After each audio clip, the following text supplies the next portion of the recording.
First of all हमें 3 चीज़ों की ज़रूरत होगी, free fire, EPK, free fire files और ज़ैप्या की। दोनों डिवाइसेस राइट और लेफ़्ट दोनों में हमने ज़ैप्या को ओपन करना है।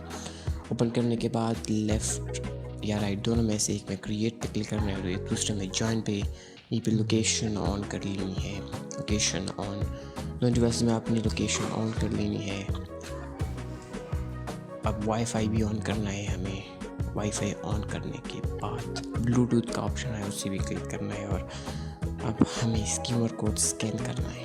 QR कोड स्कैन जैसे ही होगा उसके बाद QR कोड स्कैन करने के बाद ये दोनों डिवाइसेस कनेक्ट हो जाएंगे। हमें फ्री फायर पे क्लिक करना है और फ्री फायर को सेंड कर लेना है। जैसे ही फ्री फायर सेंड होगा हमें भी दूसरा काम जो करना है वो है इंटरनल स्टोरेज में जाना है, एंड्रॉयड OBB और com.dts.freefireth का जो फोल्डर है उसको सेंड कर देना है उस मोबाइल फ़ोन में जिसमें फ्री फायर।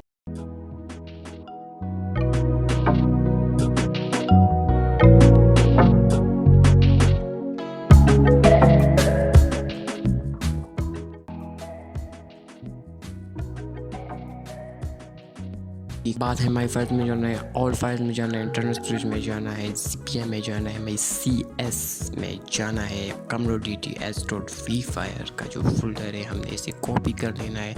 इंटरनल स्टोरेज पे क्लिक करना है, इंटरनल स्टोरेज में जाना है, एंड्रॉयड में जाना है, OBB में जाना है और यहीं पे पेस्ट कर देना है इसी फाइल को। ये फाइल पेस्ट करने के बाद, ये सारे काम करने के बाद हमने फ्री फायर को ओपन करना है। फ्री फायर का जो लास्ट स्टेप है वो बहुत इम्पोर्टेंट है। फ्री फायर का जो फोल्डर है उसे सही जगह पे पेस्ट